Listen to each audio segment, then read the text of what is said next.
everyone. My name's Ann Welker. I'm the Suffolk County Legislator for the 2nd District, and I am honored to be here today with Dick White of Montauk, a local legend and the unofficial mayor of Montauk and other parts of East Hampton.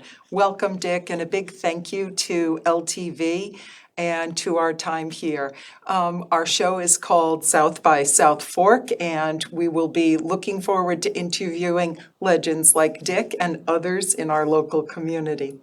Dick, you have been so instrumental in so many different facets of Montauk, where you've held positions for a long time, and you've been so impactful in those positions.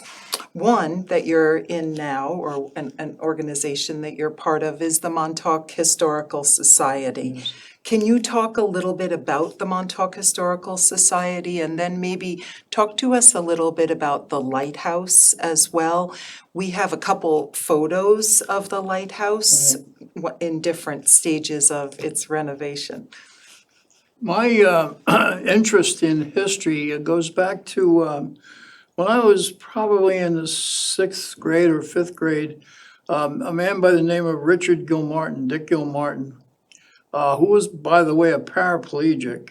He had I forget what year it was, but he had an Oldsmobile 98. It was a big car. And on Saturdays, he would take a bunch of us smelly little boys, all boys, and we were called the Explorers Club.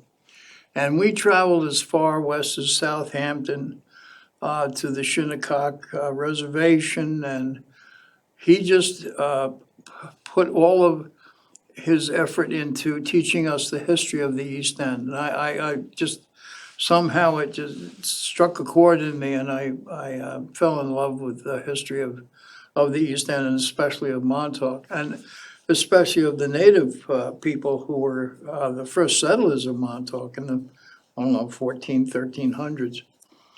And so from that, and the other part of that equation is my first and second grade teacher was Peggy Joyce.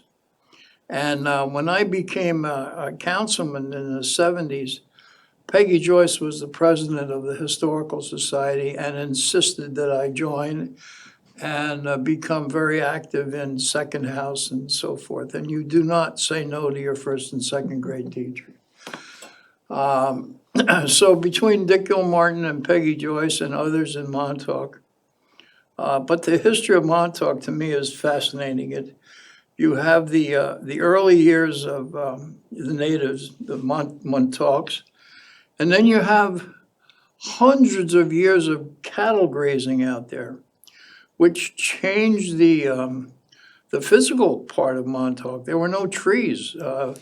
And a perfect example is looking at the photographs when Teddy Roosevelt was there with the Army in 1898. You won't see a tree anywhere. I mean, the whole place was barren, windswept.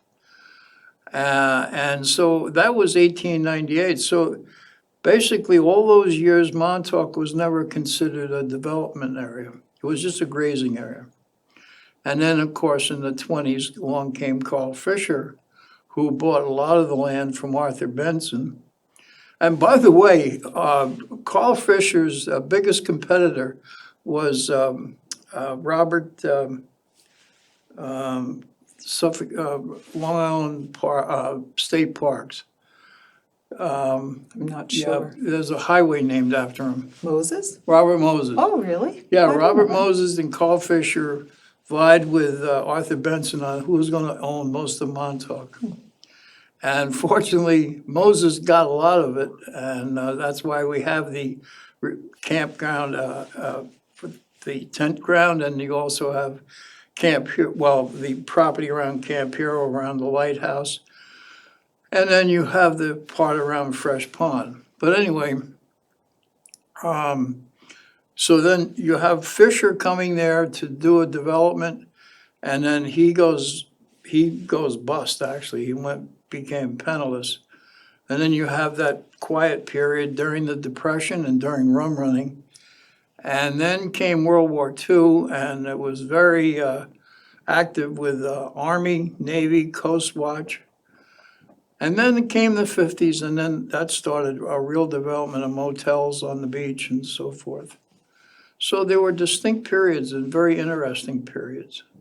That's for sure. Yeah. So rolling back the clock a little bit, when was the Montauk Lighthouse built and who commissioned it? Well, George Washington gets a lot of credit for it.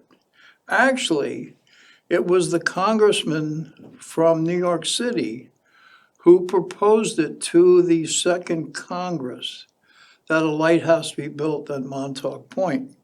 And the reason was his constituents were merchants who had ships going from Boston to New York with goods in it.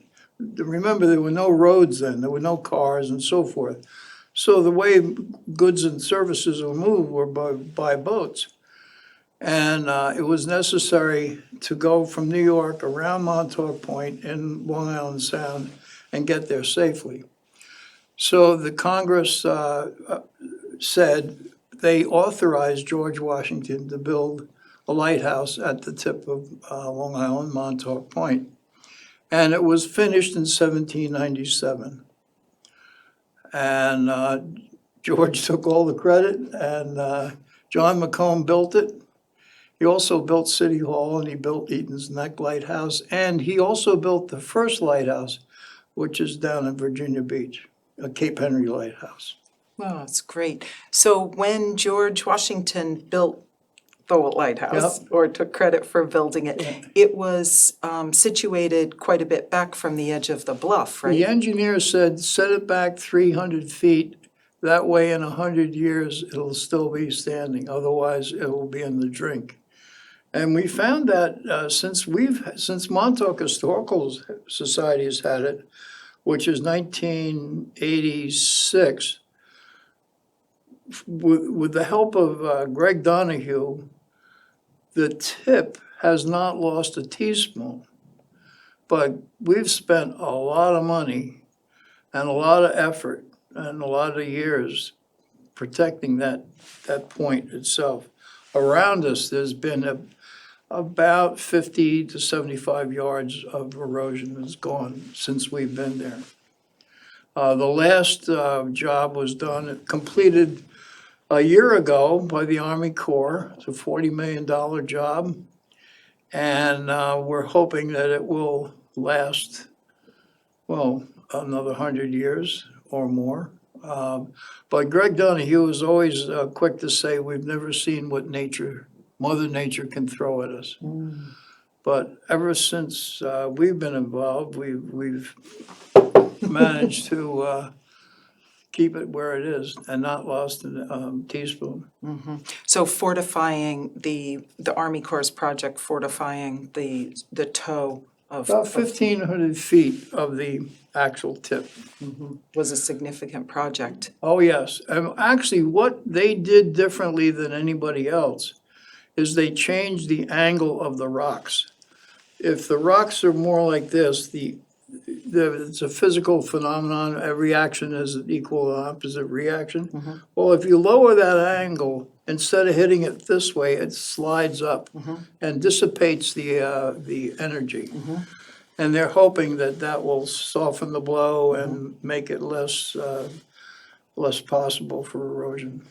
So once you have the shoreline stabilized, then you could get to work on the lighthouse. Well, yes, now we started that in 1989. We started, Greg and I started the first erosion project, which was nothing compared to what it is now. And but we did manage to keep everything, and it's not just the toe, it's multifaceted. The part of the rain that falls on the upper part goes down and it'll hit a clay layer, and then it'll go to the least resistance, which is the face. Now, if you don't put grass on the face, and if you just leave it sand, which is what the rest of the island is, every drop that goes out takes some sand with it, and eventually it erodes it. And then it causes an overhang like that, and then that falls down and the process starts again. I think we have a couple pictures that, thanks to Montauk Historical Okay. Society, of the lighthouse under renovation. Maybe you could talk a little bit about the lighthouse under renovation, if we were able to pull those up, because you did, a fair amount of work was done to I the will tell lighthouse. you, thanks to Nick Racanelli of Racanelli Builders of Long Island, Nick took on this project, and what you see there is the beginning of the stripping of all the paint. And we stripped the entire tower and then took every single stone out and regrouted it. And in doing so, we found that for the last 100 years, they were using the wrong grout. Oops. And so now the grout, oddly enough, the grout we're using now is the same grout that Macomb used in 1797. It's a limestone grout, not a cement grout, and it's more flexible. And so there you see it completely stripped. And what you see on the keeper's dwelling, that's a double keeper's dwelling that was built in 1860. What you see is we took the old shingles off, and that's today's answer to tar paper. And then we put new shingles on, and they're white. So now the house and the roof are what it was in 1939 when the Coast Guard took over. Those are Coast Guard colors, and that's what it was, Montauk Light Station. And it was a Coast Guard station, and that was the color of it. And if you look at the tower, that's all been, every stone was regrouted. We even went back to the original quarry and got stone from the original quarry. And where the stones were cracked or be non-usable, we created new ones and put them in. And so then it was repainted, and it's got the latest and greatest paint on it, and it's supposed to last for quite a few years. Also, dear to my heart, and about 30 years ago, they took the 3.5 water bivalve Fresnel lens out, and they put whiz-bang, state-of-the-art, low-key, wimpy light up there. And I spent 15 years arguing with the Coast Guard to put our lens, our 3.5 water lens back up. Well, with the help of Rear Admiral Dan May and Mia Sertich, the executive director of Montauk Historical Society, we were able to wear the Coast Guard down, and we got them to agree to allow us to put the 3.5 water lens back up, which is much more powerful than what was there. In fact, 2 days after we did get it back up there, we got an email from an ex-Coast Guardsman from Groton Long Point in Connecticut. And he said, "It is so nice to see your flashing beacon in my bedroom window one more time." So that's the difference. It's a 20-mile range.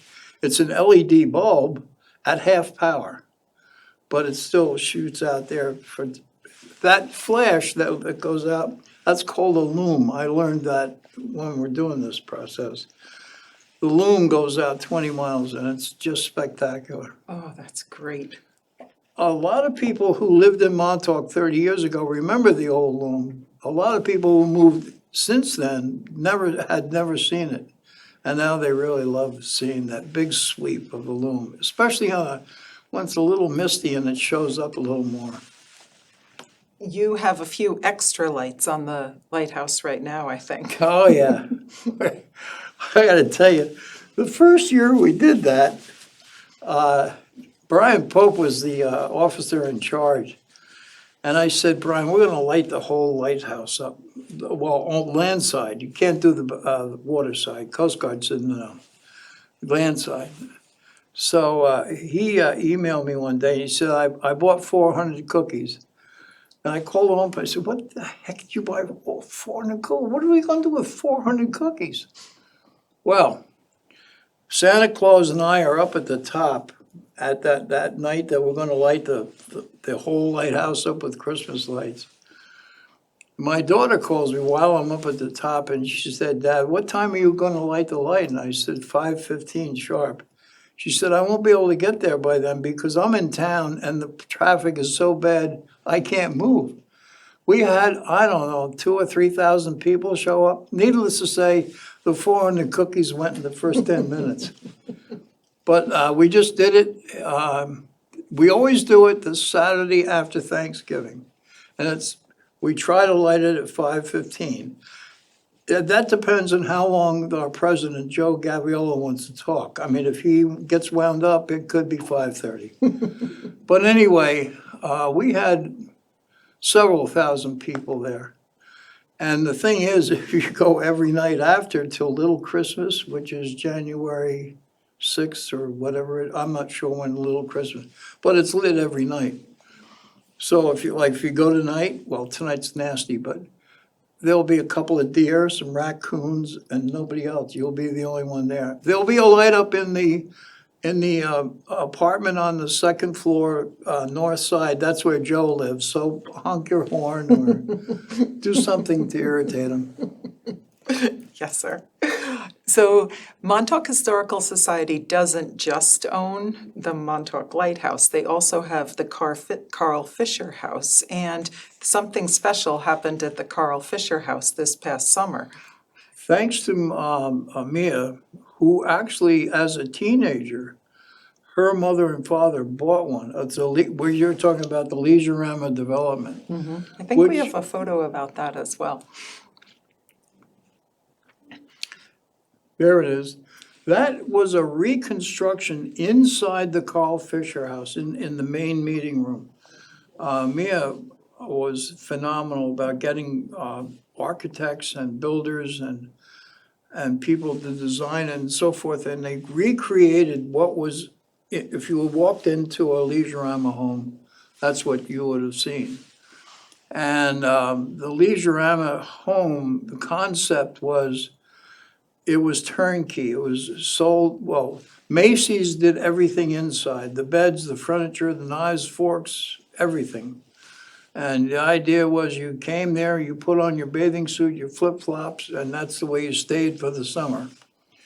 And it was the first time we had well, actually, it wasn't the first time. I was thinking it was the first time we had a major multi-house development, but Fisher did it for the employees. He built about 30 or 40 houses for the employees. But after Fisher and prior to this, we were used to one house at a time being built. This was 200 houses, one shot. And this was in the 1968-ish period. And you could buy one for 17,000, or if you were a big sport, you could spend 20,000. That would be a two-bedroom. The others were one bedroom with a Murphy bed and so forth. Today, one that hasn't even been fixed or changed or whatever, 1.3 million. So if you invested 17,000 in 1968, you could Pretty return good it, yeah. investment, for sure. You also had another really great program this summer with the Amistad. That was wonderful. The Amistad, as you know, did drop anchor in Montauk originally. And Cinque came ashore and tried to convince two Sag Harbor captains, by the way, to take them back to Sierra Leone. Well, before they could do it, the U.S. Navy, there was a U.S. Navy ship in the area doing soundings. And they put the glass on the boat and they didn't see any white people. They saw only African Americans walking on the deck, and they said, "There's something wrong there."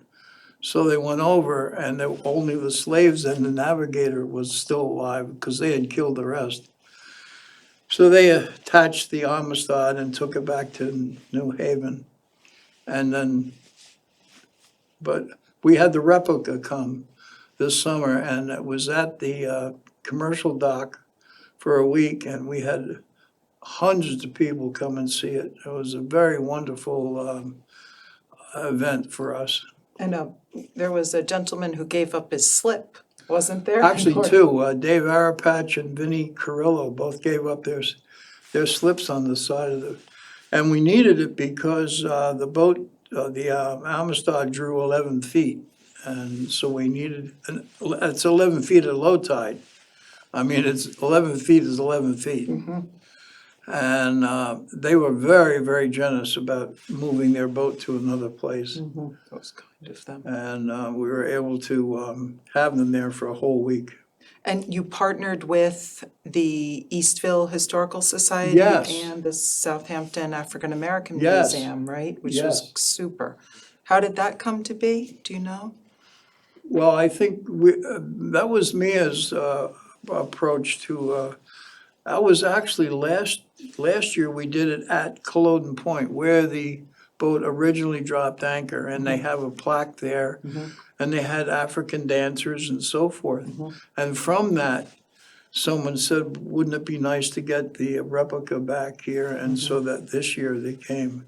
It was an amazing tour, and the people who spoke were just incredible. It was Oh, a yeah. great afternoon, like Leisure-Rama. Leisure-Rama was a wonderful. Thank you so much for encouraging me to make sure that I got that, Oh, because yes. it's too bad that was a moment in time there that it was within the Carl Fisher House, but What do you see next year? oh, I'm so Or- glad you Or already have. 2025 anyway. Okay, good, looking forward. I'll give you a little hint. It's Oh. gonna be about rum running. Oh, interesting, Yes. okay. Looking forward to that for Yes. sure. And the town crier is gonna be involved. Oh, even better.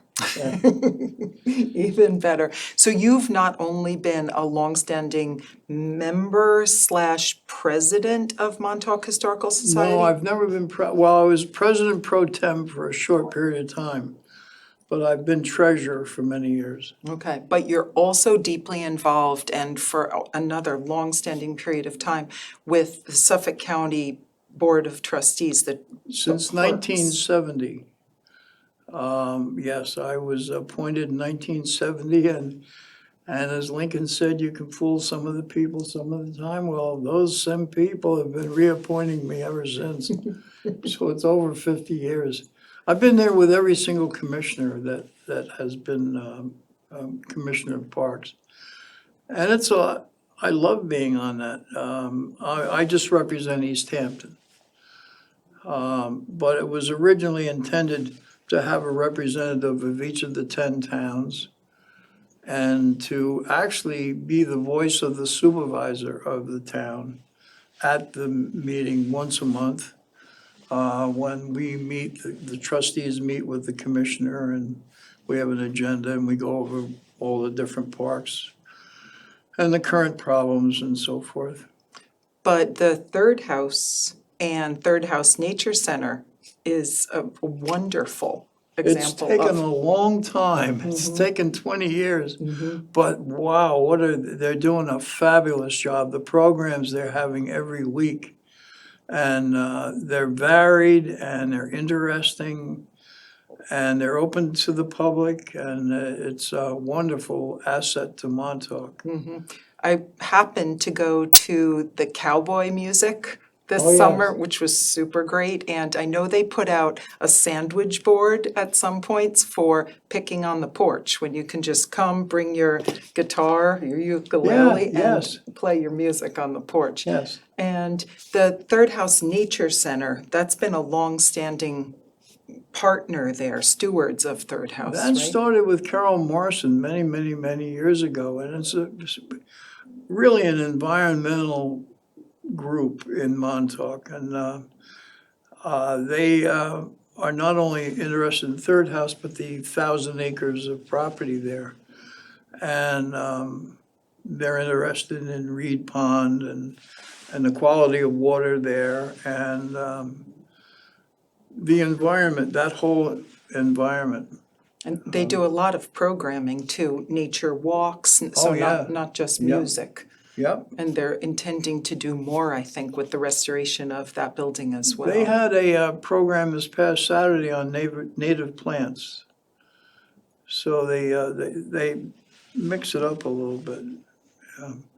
I wonder, years ago, there used to be during the summer, a Shakespeare group that would be there, and they would do plays maybe not every night, but 3 nights a week, and you'd bring a picnic and sit there on the lawn, and these actors would be, and they actually lived there. They might reenact that or reestablish it again. I hope they will. We'll have to mention it to the powers that be. Yes. For sure. And we have a couple minutes left, but you've been such a force in the Montauk Fire Department. You serve in several roles. Maybe just talk about company number 6. Well, company number 6 is the best company. We have 6 companies. Company 6 is the fire police, but we have 25 members, 10 of which are over 80, and we're all active, and we whistle blows, and we have a motto for we're the first in and the last out. And we really enjoy it. Most of us have had more than 50 years of service with Montauk Fire Department. It's just amazing. And where would we be without our volunteers? Because you not only serve in Company 6, but you also drive the ambulance, Yes, right? Company 4, yes. Yeah, and that's another critically important part of our volunteerism on the East End and within the county. I'm a driver, but I tell you, the ones that are in the back, what it takes to get back there is amazing. I'm amazing at the time and effort they have to put in. And then they have to renew every year and take tests every year, and Their it's a education. lot of dedication. And then it's getting up at 2 in, and some of the calls, especially on Saturday nights in the summer, are less than fun. And they're not really ambulance calls, but by law, we have to take them. Well, anyway, those people are really dedicated. But so are you. Dick, thank you so much for your decades of volunteerism and involvement and engagement in the Montauk, the East End, and Suffolk County. You, even though you're a Bonnaker, you are just a legend, and we're so grateful to have had you here today, and also grateful to LTV. Thank you so much. Isn't it nice that a Bonnaker and a Mariner can sit down and enjoy some conversation? It is indeed. Thank you ever so much.